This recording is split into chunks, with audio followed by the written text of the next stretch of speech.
Miguel, hola, ¿me estás escuchando? Estamos listos para iniciar nuestra transmisión en vivo de Fostering Learners Autonomy para Betlemitas.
Hello, everybody. My name is Laura Mendoza, academic consultant for National Geographic Learning, Cengage Learning. And today we're going to continue a series of trainings on very interesting academic topics. And we're going to start today with a topic that is a buzzword for the teachers and educational community around the world. This topic today is how to foster learners' autonomy. So we're going to start sharing my screen. And we're going to see how to foster this important skill in our students to make better results in an English classroom.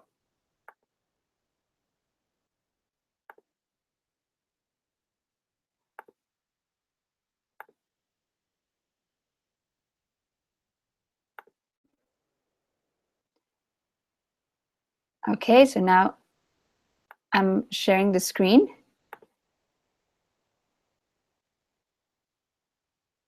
And we're going to talk about, as I was telling you, how to foster learner autonomy for best results in an ELT classroom. You can make your questions in this link right here, or you can make questions at the end of the presentation. So how to foster learner autonomy for best results in an ELT classroom would start basically with, what is learner's autonomy? What is the definition of learner's autonomy? So we're going to start with that definition. To define learner autonomy, we might quote Holek, who describes it as the ability to take charge of one's learning. You have to be very careful. Some people mistake learner autonomy for self-instruction. Don't do that. It's very important to make the difference between learner autonomy and self-instruction. Learner autonomy refers to a student's ability to set appropriate learning goals and be in charge of his or her own learning. Okay? Autonomy is your capacity to take responsibility for and control of your own learning, whether in an institutionalized context, like in school, for example, a university, or completely independent of a teacher or institution. On a general note, the term autonomy has come to be used in at least 5 ways. Number 1, for situations in which learners study entirely on their own. But remember, not self-instruction. They study on their own, but there is still some set of instructions, plan, syllabus, curriculum that the student needs to follow. Okay? Number 2, for a set of skills which can be learned and applied in self-directed learning. Number 3, for an inborn capacity which is suppressed by institutional education. Number 4, for the exercise of learners' responsibility for their own learning. And number 5, for the right of learners to determine the direction of their own. Okay, so those are the 5 ways autonomy has been used in education. Remember that the autonomous learner takes a proactive role in the learning of their material, in the learning process. They start generating ideas and availing himself of learning opportunities rather than simply reacting to various stimuli of the teacher. Okay, the autonomous learner is part of the classroom. Remember that we were talking in the last talk about how the classrooms have changed and how more and more the classrooms are being student-centered rather than teacher-centered. Well, for this purpose, and in the case of a teacher-centered classroom, it's going to be much different from a student-centered classroom where the student is going to show and the teacher is going to promote this autonomy. The autonomous learner is a self-activated maker of meaning, an active agent in his own learning process. And that is very important to remember.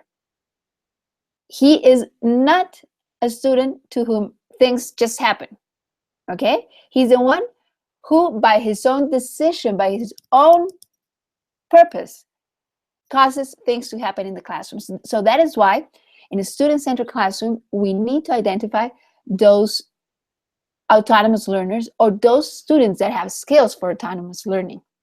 Okay? Learning is seen as a result of his own self-initiated interaction with the world. So let's see a little bit of what are the approaches of learner autonomy.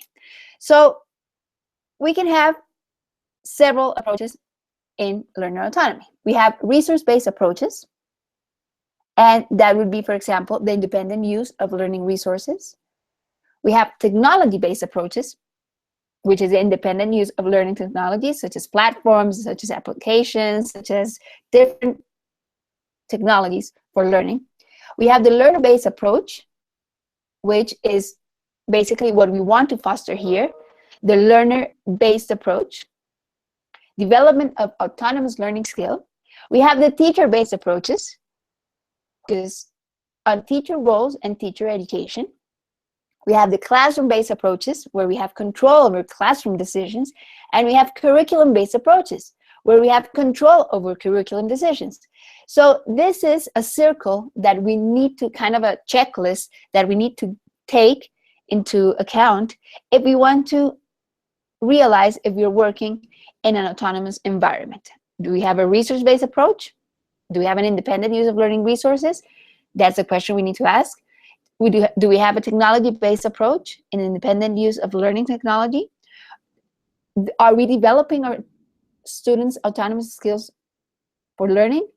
And we, as teachers, are we focusing on a role as fostering learners' autonomy? So very important to complete that circle. So when we talk about an autonomous learner, how can we identify that autonomous learner? How can we know that we are facing a student that is capable of autonomous learner? We can find 7 main attributes that we can identify clearly when we speak to an autonomous learner. Number 1, autonomous learners have insights into their learning styles and strategies. They already have really identified how they learn. For example, I'm a very visual and sound learner. So I know that if I approach my learning through pictures, through images, and through sounds, I'm going to learn much better than if I try to learn, for example, through writing. So I have my own idea of how I learn and how the strategies and methods I use to learn. Number 2, the students that are autonomous take an active approach to the learning task at hand. They are hands-on to the learning task they are presented with. The students are active, the students participate, the students ask questions, the students tell you whatever doubt is in their minds, they're going to talk to you and they're going to approach to you and they're going to ask you anything that they want to know, okay? They are willing to take risks, okay? Very important, because the students that are willing to take risks, they want to communicate, and they want to communicate in that target language at all costs. So when you have a student in your class that is, for example, the one that always communicates, the one that speaks and doesn't mind making mistakes, there you're facing an autonomous learner. That is one of the advantages of having one autonomous learner. They want to communicate, they want to speak. I don't care. I'm going to take risks, I'm going to make a fool out of myself. It doesn't matter. We want to learn, and that is why they're willing to take risks. Okay.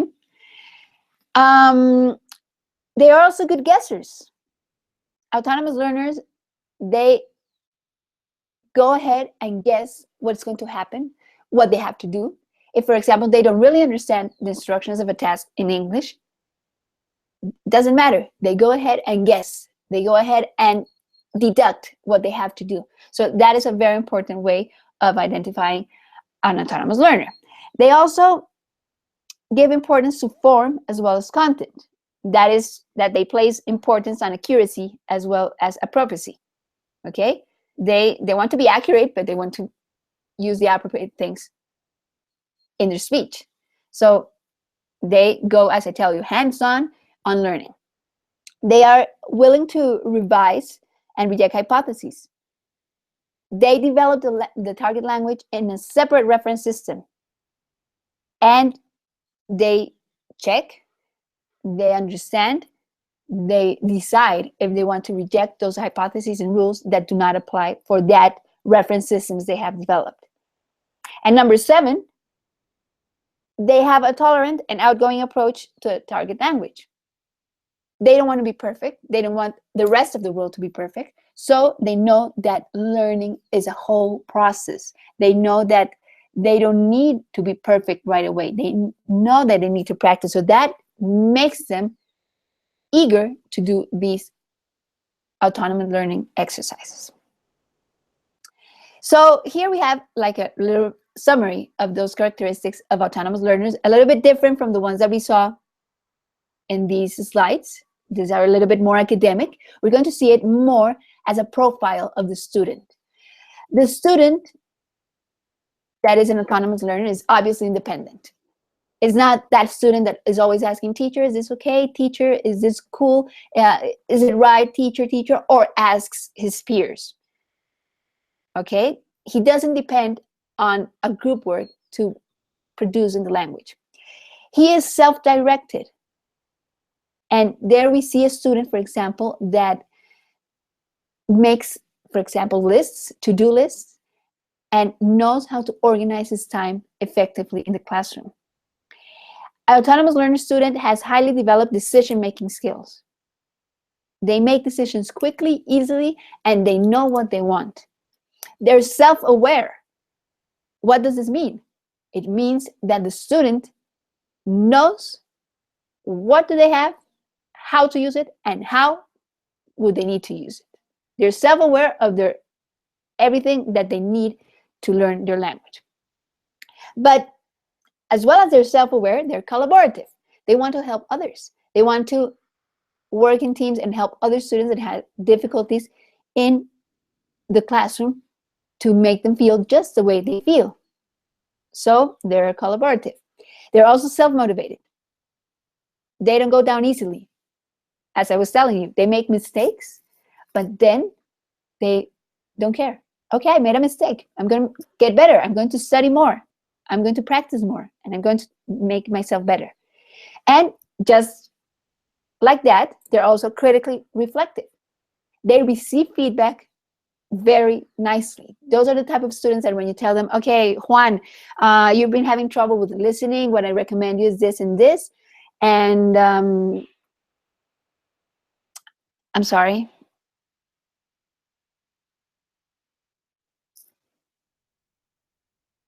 I don't know what happened. There we go. And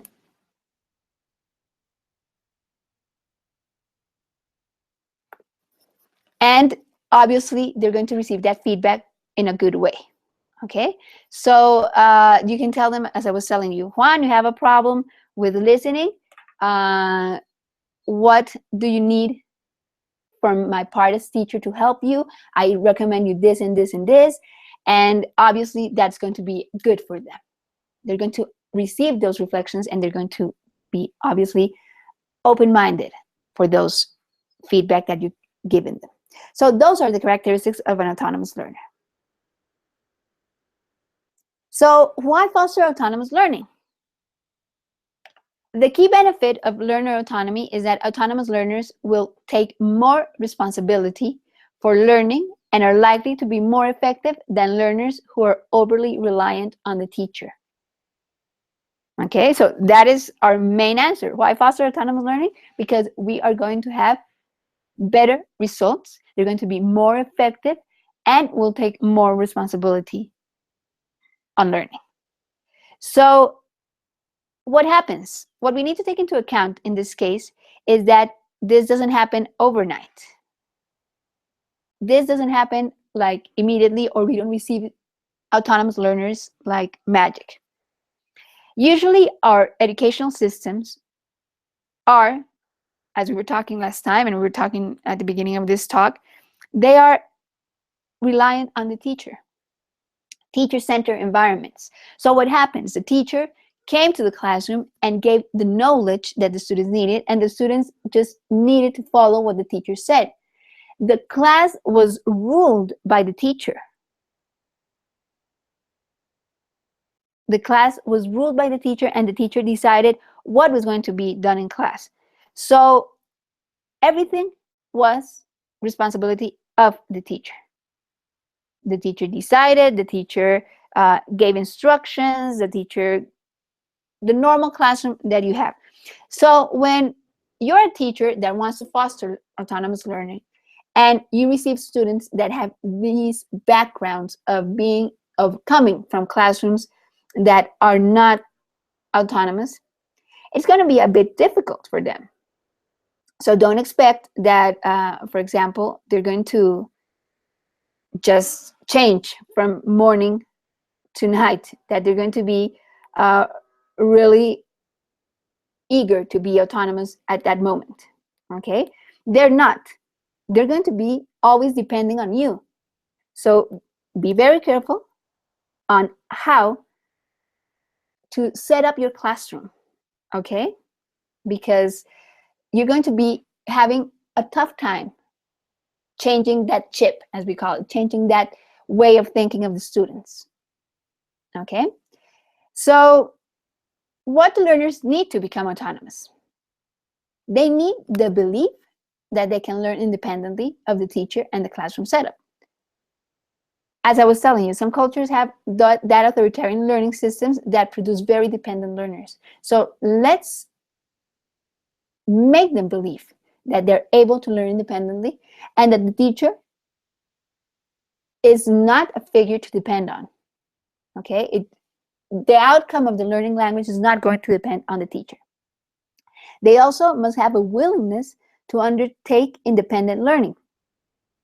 That is, to take that responsibility of being the ones that are going to set the goals, that they're going to manage their time, that they're going to select the materials.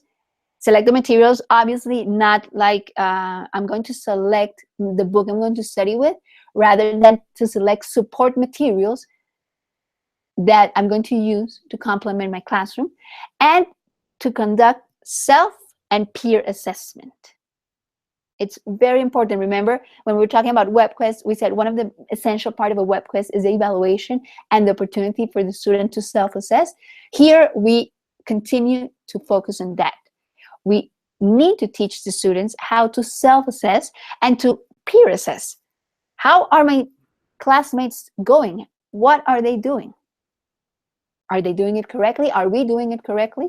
It's not depending on the teacher. We're not evaluating the teacher. Is the teacher good or bad? We're evaluating the student. They also need a realistic and positive attitude to language learning. As usual, and this is very common, I know, in Colombian classrooms, students may come undermined or with negative thoughts from previous learning experiences. You know that one of the biggest complaints of the students in Colombia of English is that they spend years and years of English training and they actually don't learn anything. That is that negative experience. I'm not learning anything. I hate English because I'm really bad at English. Probably an experience of being put in front of the class and the teacher correcting the student. Probably that can be. Okay, so they need to receive from you a type of coaching, more than a teaching experience, a type of coaching, kind of a pep talk. You can do this. You are able to learn English. You must have a positive attitude. That is the coaching they need from you guys. And they need strategies. And this is the part where you, as teachers, are the most important key to make an autonomous learner. You are invaluable as a resource to aspiring students. There is a need for learner training because, as I was telling you, that autonomy doesn't happen overnight. That autonomy just doesn't appear. That is why, even though we're talking about autonomous learning, the role of the teacher is of the utmost importance. You're still the person that they're going to look up to see if they're actually learning or not. But you're giving them the tools to learn. Not to depend on you, but to know that you're there to guide them. So you're still the captain of the ship. You're still the one that decides how and where the students are going. But you're giving them that autonomous sensation that they're setting their goals. They're learning to set their goals. They're pacing. They are organizing the way they work. So that is why the teacher's role is very important. So something to remember. Remember that autonomy does not equal to be working in isolation.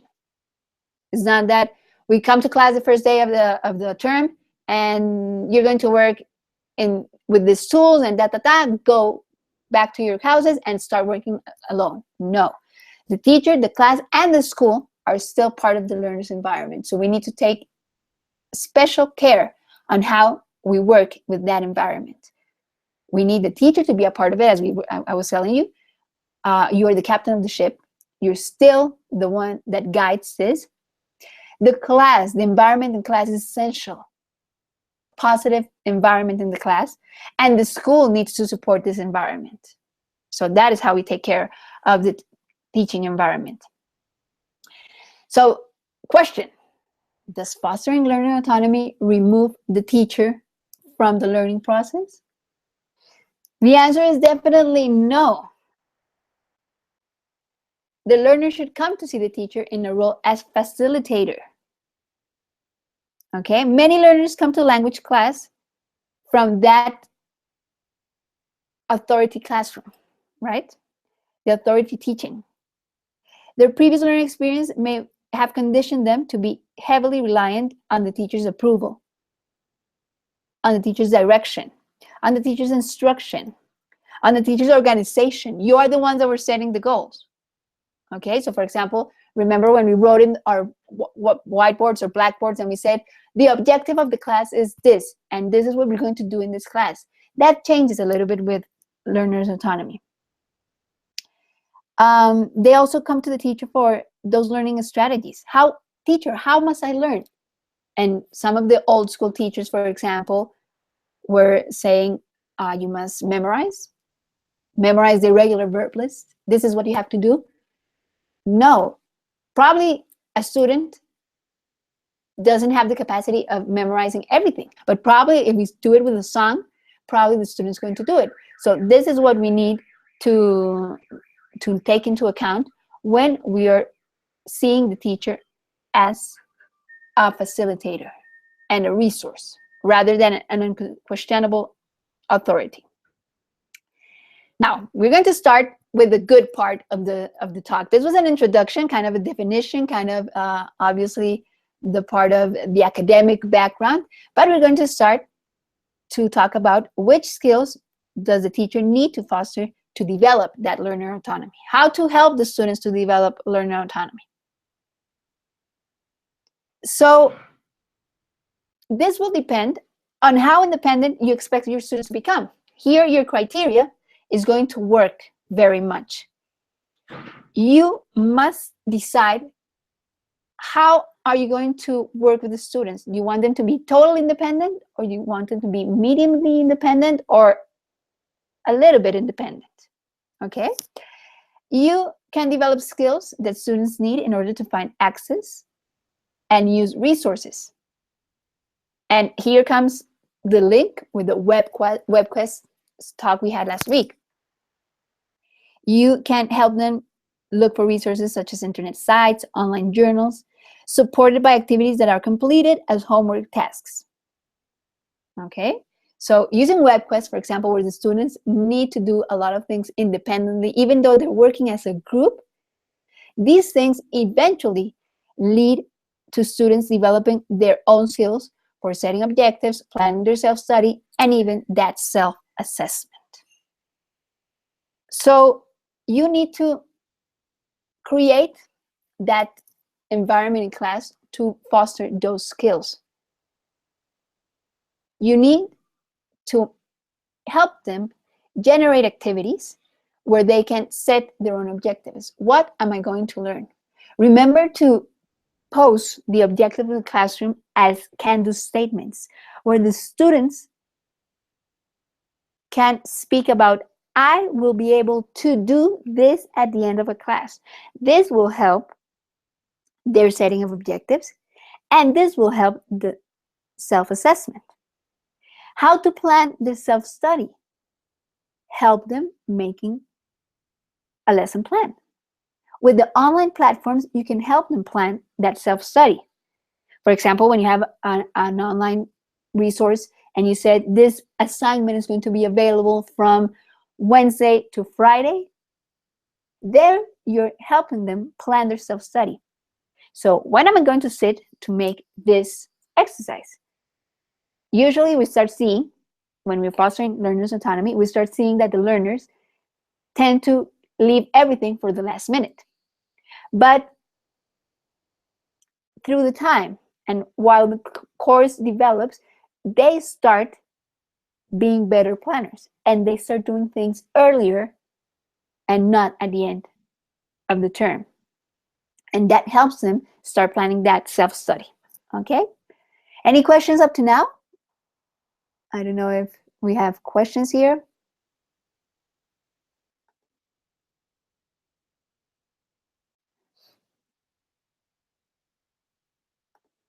I don't see any questions right here. Let's see.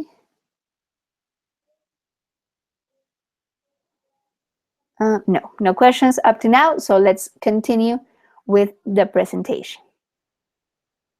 This is a very interesting topic, because it's difficult for us as teachers to identify those skills and those characteristics in an autonomous learner and change the mindset. It's something that is quite difficult, especially here in Colombia. So how do we foster learner autonomy? Here we start answering the question that is the center of the talk. First of all, we need to foster an awareness of the skills that are involved in learning. You have to demonstrate the learning strategies in use through the activities that you plan during the course. In this way, teachers encourage learners to understand the reasoning behind teaching methodology, such, or as example, learning through discovery. There's a question from Omar, of course, so we're going to take question from Omar.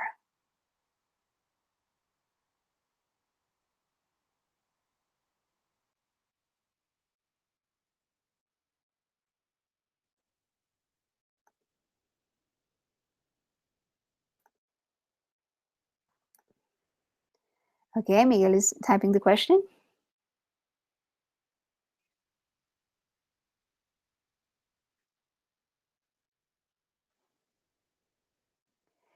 Okay, the question from Omar is, definitely, I know that the teacher must elicit the students in the teaching learning process, but what can we do to engage a student who is in our classroom only to accomplish his or her study because she doesn't like to study English?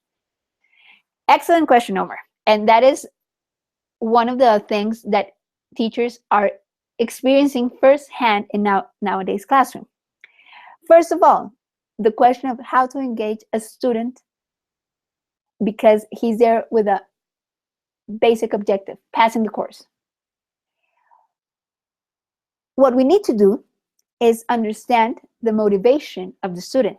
If the motivation is passing the course, let's organize our classroom, let's organize our activities with things that they can use to pass the course with flying colors. Okay?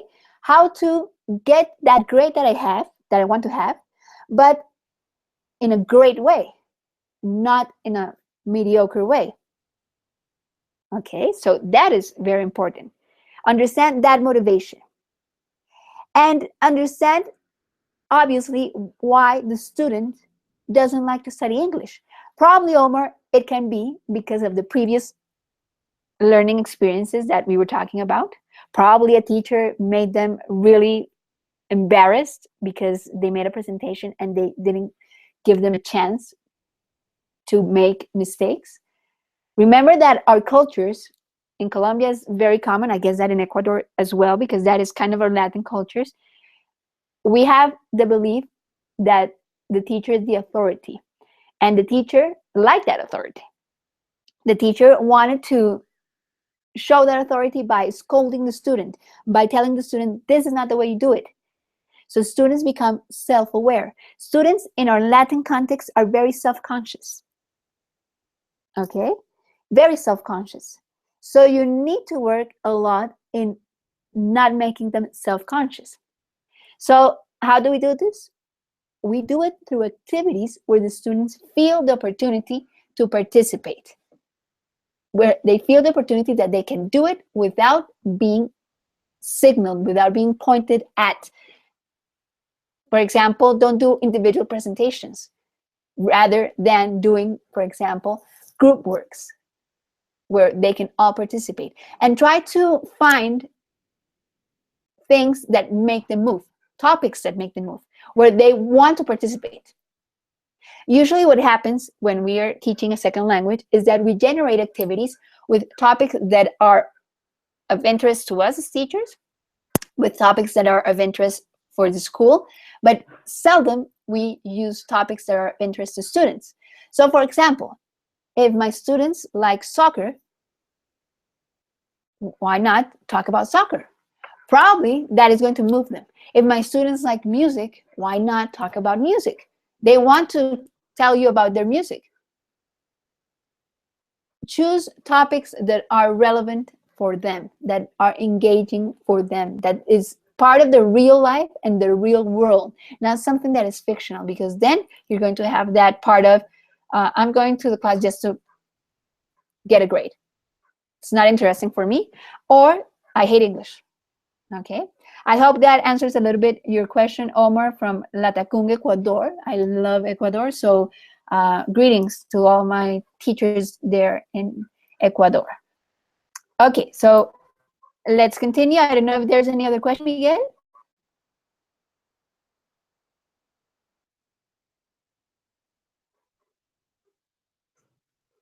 I gather not, so let's continue. So we were talking about foster the awareness of the skills. Let's see right here. Oh, there's another question. Sorry. How to evidence autonomy in a measurable way. Okay, so we're going to see that in a little bit when we're talking about how to measure the skills and how to work with the skills that we're talking, because we need to kind of have a checklist where you define the characteristics of autonomous learning that we have reviewed, and you need to check individually with the students, assess the students if they have those characteristics. And there you can decide if you're facing a truly autonomous learner or you need to work more in fostering those skills, okay? So let's continue right here. So I was telling you, you need to demonstrate the learning strategies in use through the activities they plan during the course and the teachers plan during the course. In this way, teachers encourage learners to understand that rationale behind teaching, their teaching methodology, such as learning through discovery, such as learning through communications, such as learning through deduction. You need to guide the students through those activities that you have designed and let them understand why you're using that methodology. Okay, very, very important. So here is where we start saying, how do we do that? And how are we going to use the checklist I was telling you about to assess? So we can do it like this: through texts, questionnaires, surveys, and discussions. Different learning strategies can be brought to the learner's attention so that they can, and you can, as teachers, evaluate them for personal effectiveness or decide which ones to develop. So in this way, you can measure exactly how to identify an autonomous learner and to what extent that learner is autonomous. Because if you're going to make a questionnaire survey and you're going to show them several methods of learning, for example, I don't know, the survey says, do you like to use flashcards to learn vocabulary? Yes, no. Do you like to use memorizing skills to learn your language? Yes, no. In this case, you will identify how the students are approaching their learning strategies, and you can measure statistically how autonomous are they. You can make a rubric for this checklist and give that each part of the questionnaire or the survey away, and then you can decide in percentages the student is very autonomous, not so autonomous, or is totally dependent. Okay, remember that one of the things that is very useful in assessing students when we're trying to find out how students learn is checklists and surveys and questionnaires and observation. But you need to make that observation individually or by small groups of 3 students tops, where you can observe this kind of things.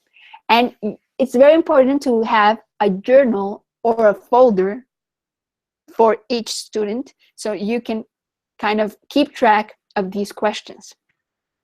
So if we go back, for example, to the characteristics of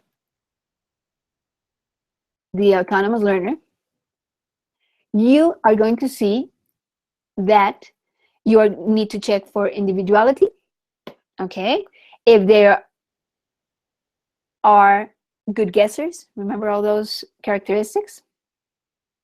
If they have insights to the learning styles and strategies, for example, if you ask a question, do you like to use flashcards? And the student doesn't answer, I don't know, I don't have idea what a flashcard is. Probably you are facing a student that is not very familiar with the learning styles strategies. They might not even know how they learn because they come from a very dependent environment.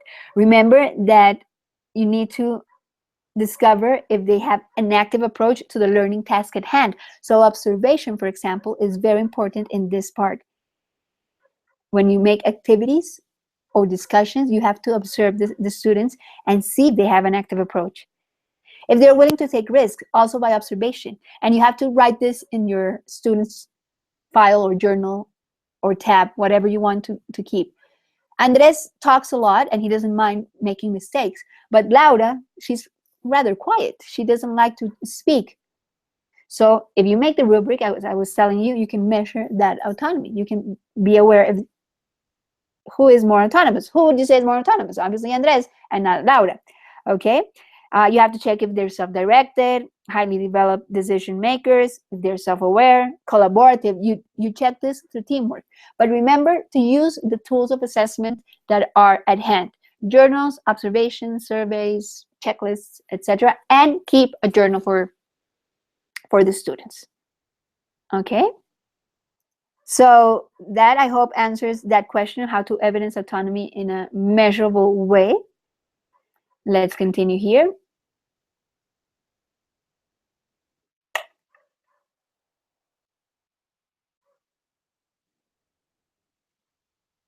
I don't know why it's not working anymore. We're going to go to my presentation because I don't know what happened to this one. So just give me a minute.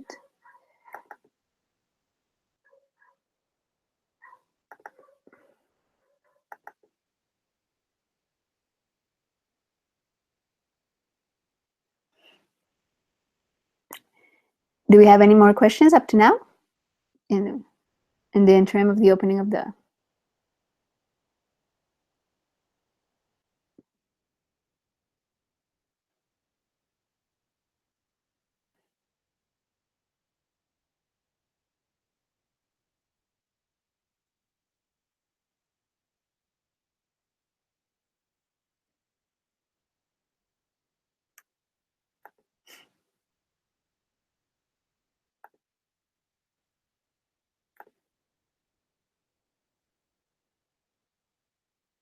There we go. Now we're complete.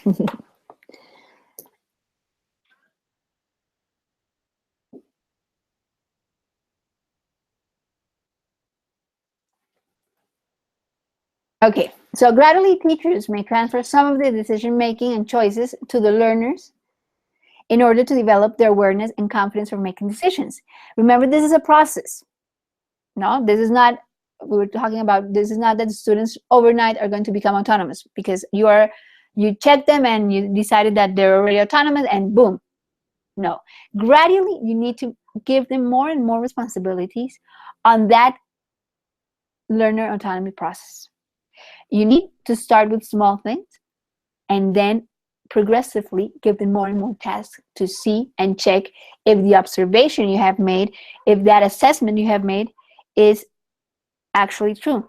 Don't give them big responsibilities of learning autonomy like that, like bam. Why? Because probably they're going to get scared. They're going to feel too much responsibility. They're going to feel overwhelmed.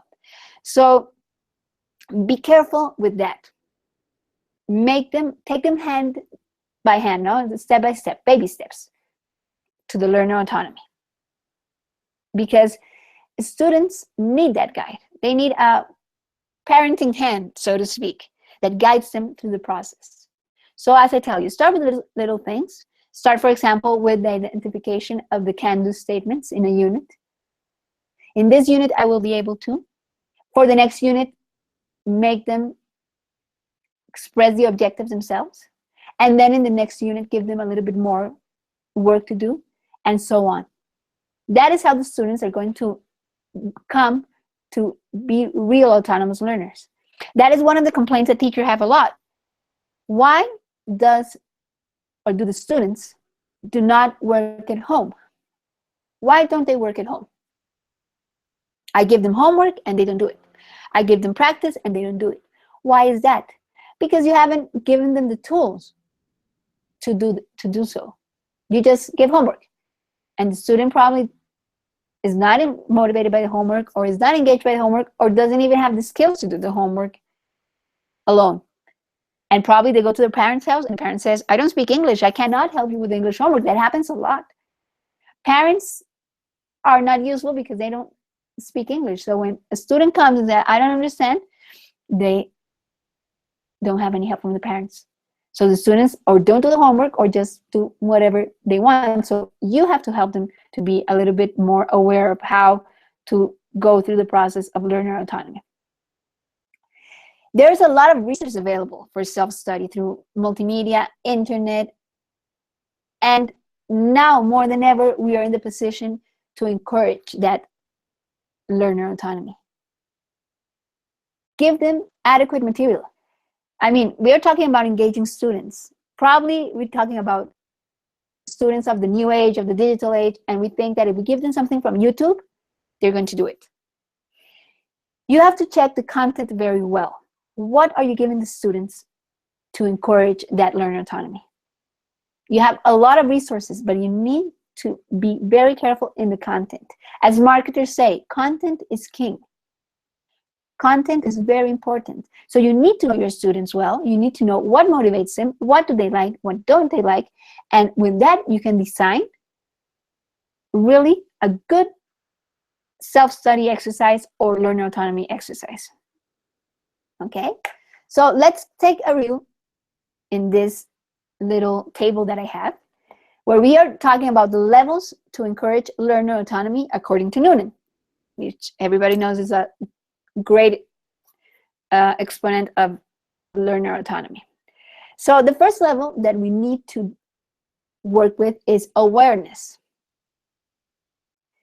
And awareness is kind of self-consciousness. I need to be aware of what am I doing in this class. What is my mission in this class? And students from these new generations, they love to understand why they're doing something. What is the mission for something that is an issue they need? That is something they really need. They don't do things just by doing it. As that you have to watch this. Why? Why am I watching this? Why am I doing this? So you have to give them a mission.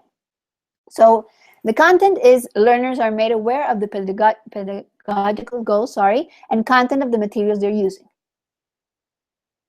If you're using a book, show them the book and show them the goals, as I was telling you. Show them as can-do statements. You will be able to, not my teacher, not the book, you will be able to do this with this material. If you're using a platform, tell them why they're using the platform. Why is this important? This is important because this will help you practice your speaking a lot. You have a lot of speaking exercises. Or this is important because you're going to be able to practice your grammar. Okay? Let them know why it is important. The process is learners identifying the strategy implications of those pedagogical tasks and identify their own preferred learning styles and strategies. For example, that you make activities with a tablet doesn't mean that is an adequate activity for some students. So they have to be aware of how they want to learn. And by this awareness exercise, you're going to identify those strategies, and the students are going to identify how they learn. Level number 2 is involvement. Learners get involved in selecting their own goals from a range of alternatives on offer. So here is where we answer Omar's question. What is my motivation in learning? What is my goal in learning? Oh, my goal is to get a grade. Okay, you want to get a grade? Fantastic. But do you want to get a normal grade or you want to get an outstanding grade? Probably an outstanding grade. So we're going to see what are the goals of my students by learning English.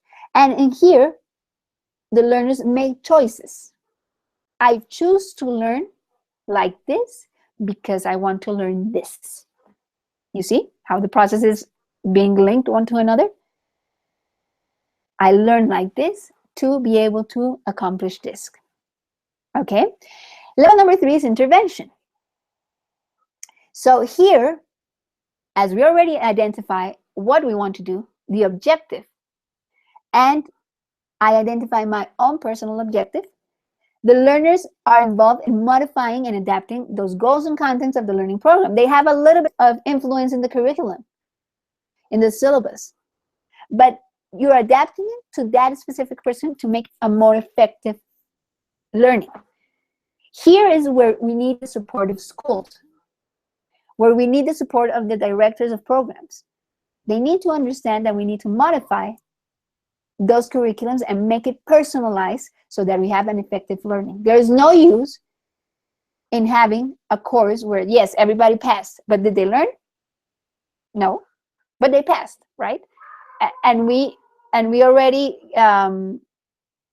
gave them the whole curriculum and the whole program, right? This is very important. Let the students make intervention. Make students modify and adapt tasks to what they like. Then we go to the creation. With that in hand, learners create their own goals and objectives. And learners create their own tasks. Teacher, I want to make a presentation to the whole class where we can present the importance of the peace process in Colombia for young people. Ah, okay, great. They create their own tasks and they gather own responsibility. And then we go to level 5, that is transcendence. Learners go beyond the classroom and make links between the content of classroom and the world. This is the part where National Geographic kind of promotes all of its series, bringing the world to the classroom and the classroom to life. Real people, real places, real languages, bring the global to local. We want the students to make links between that content of classroom and the world.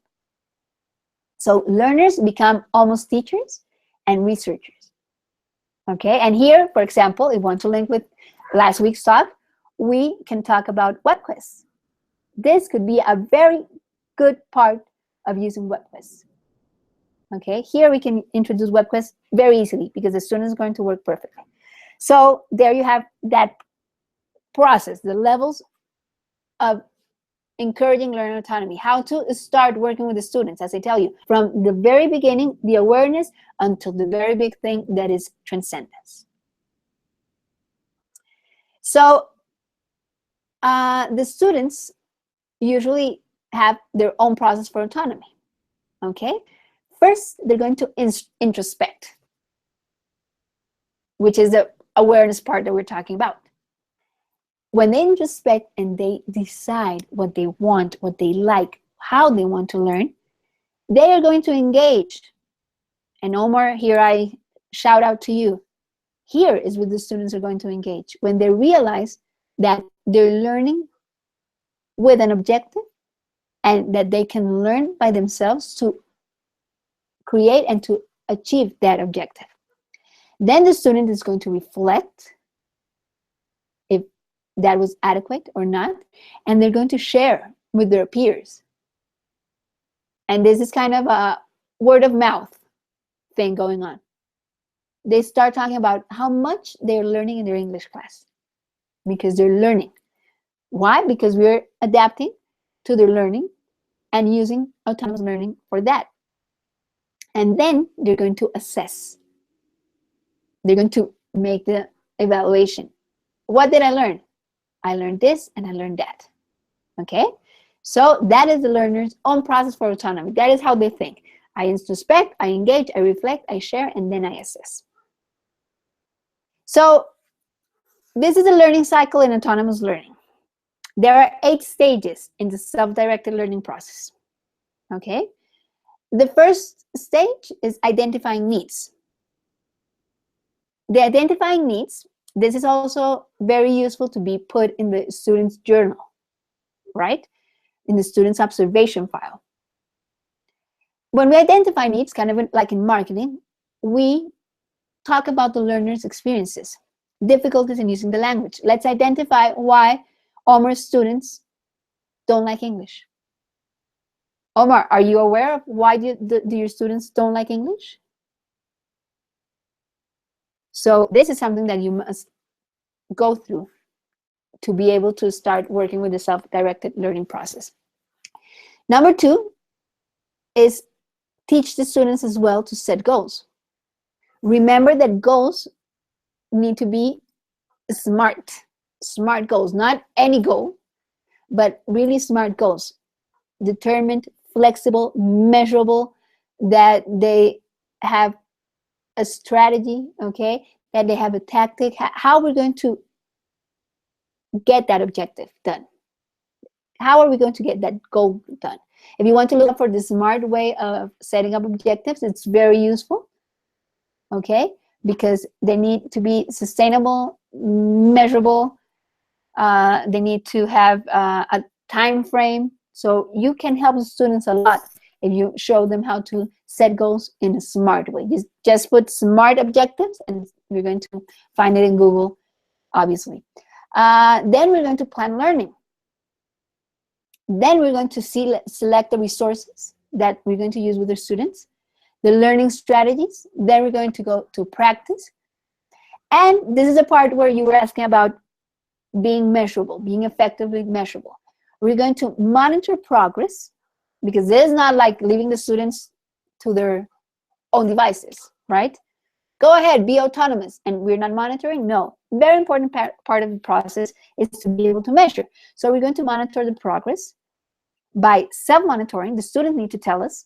We need to be observing the students, and by peer feedback. And we're going to have, obviously, the assessment and revision. And take note that assessment is a word that keeps coming up through this process. Okay, so identify needs, set the goals, be smart at setting the goals, plan the learning, select the resources that you need to use, select the learning strategies, select the practice, and monitor progress and assessment and revision. Here we have a little bit more explain the cycle, okay? We have setting goals, planning learning, selecting resources, selecting strategies, practice, monitor, assessment and revision, and identifying learner need. For what? For reflection, motivation, and interaction. To be able to have a real active class, a real effective class. Okay?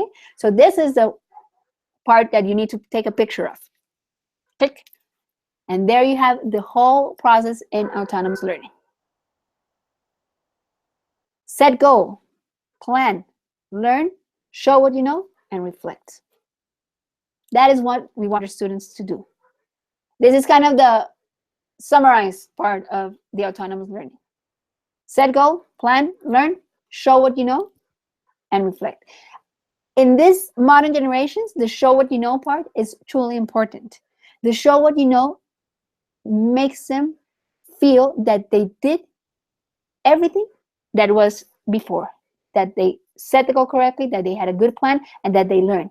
And they like to be recognized. Students in these new generations love to be recognized. So always take a part or take a time in your classroom to show what you know, to let the students show what you know to their peers, to an audience, in a big presentation. Because at this point, different from what happened before in their previous learning experiences, if we have done everything correctly, the students are going to be glad to show what they know. They're going to be absolutely happy to show everybody what they know. And then they will reflect, and they're going to improve. And they're going to say, I need to improve my pronunciation. I need to practice in my fluency. I need to practice in my rhythm. They're going to be more and more productive in the English language. So here we're going to go to close our talk. through some ideas and tools to foster learner autonomy in class. We can use general and specialist dictionaries. That's a very good tool so that they can research and learn about words, vocabulary, if that is how they're going to learn. Journals and periodicals.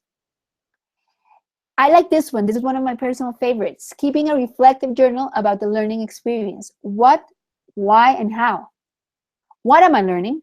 Why am I learning? Remember that this is an objective that we need to really encourage in a class. Understand why am I learning and how am I learning. That reflective journal allows the students to progress, to monitor the progress, to see how they started from zero or from scratch until I am able to describe my partners. I am able to describe a job position. I am able to talk about my interests, for example. Television is always a great tool to foster autonomy. Use it. Don't be afraid of using television as a tool of obtaining a writing exercise, as a tool of obtaining a presentation exercise. It's a very interesting tool. Documentaries, important. News, radio streaming, internet, of course. Language exchange with other language learners. For example, livemaka.com, that's an application. So you can use that with other learners. Presentations, those slide shares that appear eventually in the internet where you see about certain topics, different presentations, those could be interesting for learner autonomy. ESL resources using graded or authentic material from online platforms. And here you can use the platforms that you have at hand with the series that you're working. You can use course books that routinely provide extended practice through multimedia. For example, the books that you work with, you can have a lot of extra activities. Online discussion boards, from football to movies, cooking, vehicle maintenance, music, whatever. Those are very useful to foster learner autonomy. Reviews available for books they've read or movies they've seen. This is to get more engagement. For example, have you read The Hunger Games? Okay, so tell me, what do people think about The Hunger Games? Do they like the book? Do they not like the book? So they go ahead and go to the reviews and they start working with the reviews. Very interesting, and they're going to get engaged because if they love Hunger Games, they're going to love doing that. You can also use exam preparation sites where they're reading, writing, listening, speaking tasks. YouTube and other social networking media such as wikis and blogs, those are very useful tools as well. Comparative learning in pairs or small groups. Remember that self-study, right, or learner autonomy is not isolation. You can work in pairs or small groups. Problem-based learning situations that require students to use their knowledge to create solutions for specific situations. Remember the web quest? Exactly. Web quest is a great learner autonomy tool. Assembling portfolios that document their learning progress over a period of time. You can help them do that. Keep the journal. Keep the journal yourself, the student file that we were talking. Using rubrics that include the learner's individual expectations and self-assessment component. When we're talking about how to measure the learner's autonomy, here you have how to do it. Encourage learner involvement in project guidelines and grading rubrics. Peer assessment that allows the students to evaluate each other using rubrics and clearly stated objectives. Establish real-life relevance in lesson plans. Extremely important, because that allows also the students to engage and get motivated by what they're learning in classroom.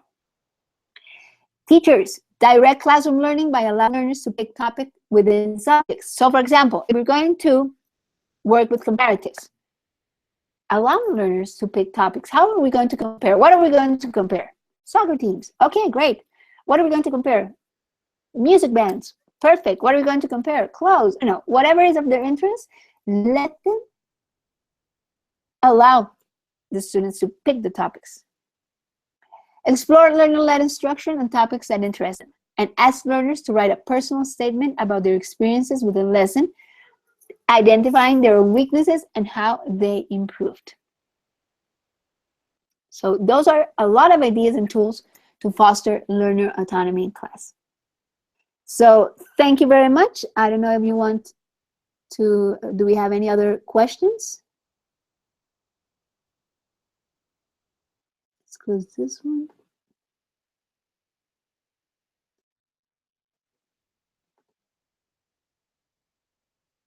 Do we have any other questions, comments, suggestions about this presentation?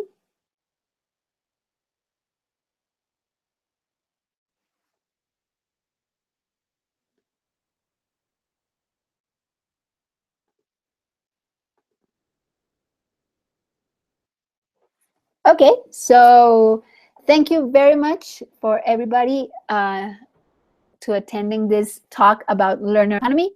I hope it was useful, thought-provoking, and that you liked it, that you have useful tips to apply in your classrooms. Let me go back to Miguel here. Oh no, I thought there was another question. So really, thank you very much. I hope that you can use some of these things in your classroom. If you ever have any questions, of course, you can contact Miguel or you can contact me and ask me about WebQuest, which was our previous talk, or about learning autonomy and how to foster it. We can always discuss and try to get your own case if you have any